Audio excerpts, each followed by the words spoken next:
Satu balang besar, satu balang kecil. Kita simpanlah dengan elok-eloknya.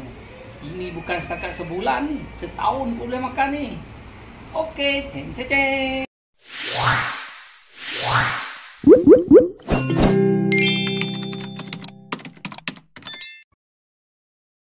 Ini cili yang sudah dibersihkan. Kita nak blender, masukkan, campur ke semua sekali ya.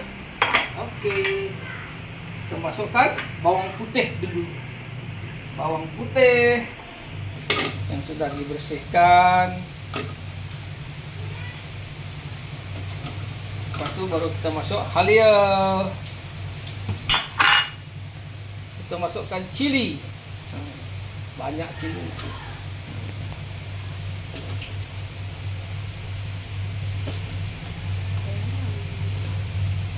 Dan air.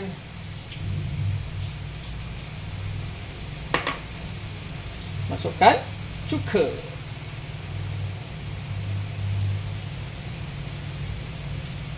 Dan gula. 1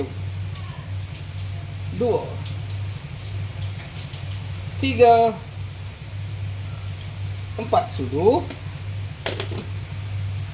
Masukkan garam. 1 2 3 4. Okey, kita tutup. Barulah kita blender.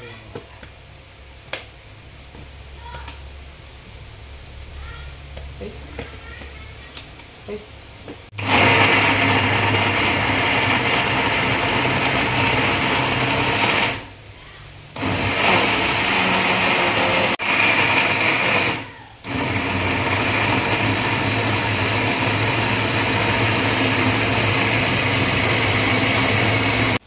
Okey, cili kita sudah siap di blender. Marilah kita masukkan dekat botol kaca. Ni botol kaca, botol Nescafe. Cukup lah. Dah. Cukup tu saya kuah.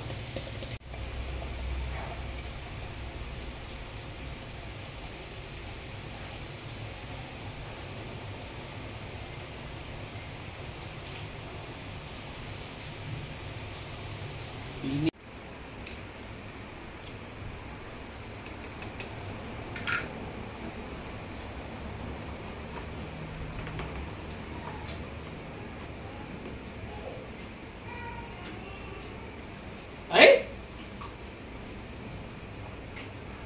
okey.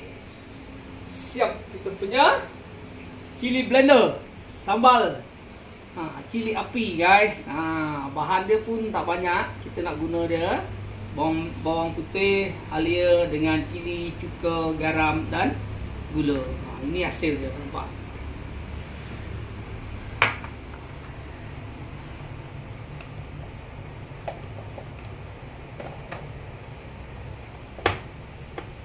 Satu balang besar, satu balang kecil. Kita simpanlah dengan elok-eloknya. Ini bukan setakat sebulan ni, setahun pun boleh makan ni. Okey, ceng ceng ceng.